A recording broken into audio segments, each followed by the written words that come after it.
Class 6 की प्रश्नावली 3.5 का प्रश्न संख्या 8।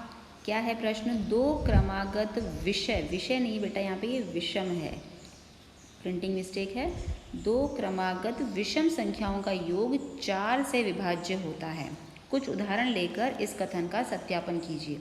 यानी प्रश्न कह रहा है कि कोई भी दो क्रमागत, क्रमागत मतलब एक के बाद एक आने वाली दो क्रमागत विषम संख्या, क्रमागत कैसी संख्या? विषम संख्या।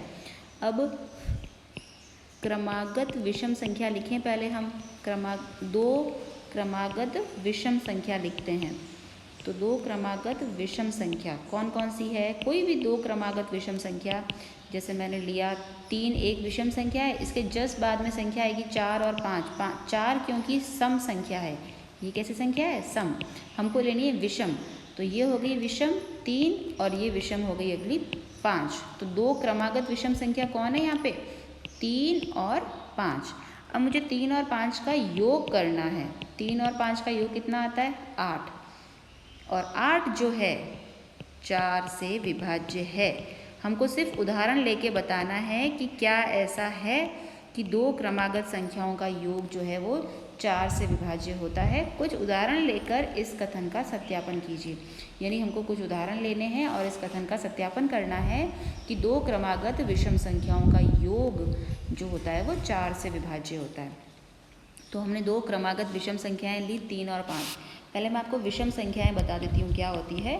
विषम संख्या, विषम संख्या क्या होती है? ऐसी संख्या जिसमें 2 का भाग नहीं जाता, या जैसे 1, 3, 5, 7, 9, 11, ये सब क्या है?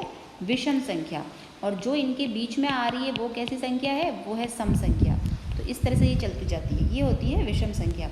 तो कोई भी दो लगातार आने वाली विषम संख्याओं का योग आप देख लीजिए। 1 और 3 का योग 4, 4 से विभाज्य है। 3 और 5 का योग 8, 4 से विभाज्य है। 5 और 7 का योग 12, 4 से विभाज्य है। 9 और 7 का योग 10, 16, 16 4 से विभाज्य है। 9 और 11 का योग 20, 4 से विभाज्य है। 11 और 13 का योग कितना हुआ? 24, ये भी 4 से विभाज्य है। इस तरह से हम करके देख रहे हैं कि दो क्रमागत संख्याओं का जो योग आ रहा है वो सभी हमारा 4 से विभाज्य है, 4 के पहाड़े में आ रहा है। ठीक है, तो इस तरह से हम कोई सी भी, ये देखिए 9, ये इनका योग कितना होगा? 17 और 19 का योग कितना होगा? 9, 10, 10, 6, 36, 36 है, ये भी 4 से विभाज्य है। 8, 9, 10, 11, 12, इन दोनों का अपन देखिए, यहाँ पे अपन ने योग कुछ गलत कर दिया है शायद मैंने।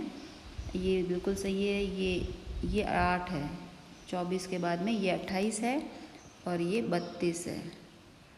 ठीक है, ये योग थोड़ा सा गलत कर दिया था। तो ये सारे ये जो अभी योग करके सारी संख्याएं आई, ये सब 4 से विभाज्य है। बस प्रश्न में यही कहा है कि हमको बस ये देखना है कि क्या दो क्रमागत संख्याओं का योग 4 से विभाज्य है। इसको हमें उदाहरण लेके समझाना था। तो ये मैंने सारी क्रमागत जो आ रही है संख्याएं, विषम संख्याएं, ऐसे तो आगे बहुत चलती जाएगी, लेकिन इन सभी का योग हमने देख लिया 4 के पहाड़े में आ रहा है, 4 से विभाज्य है। ठीक है।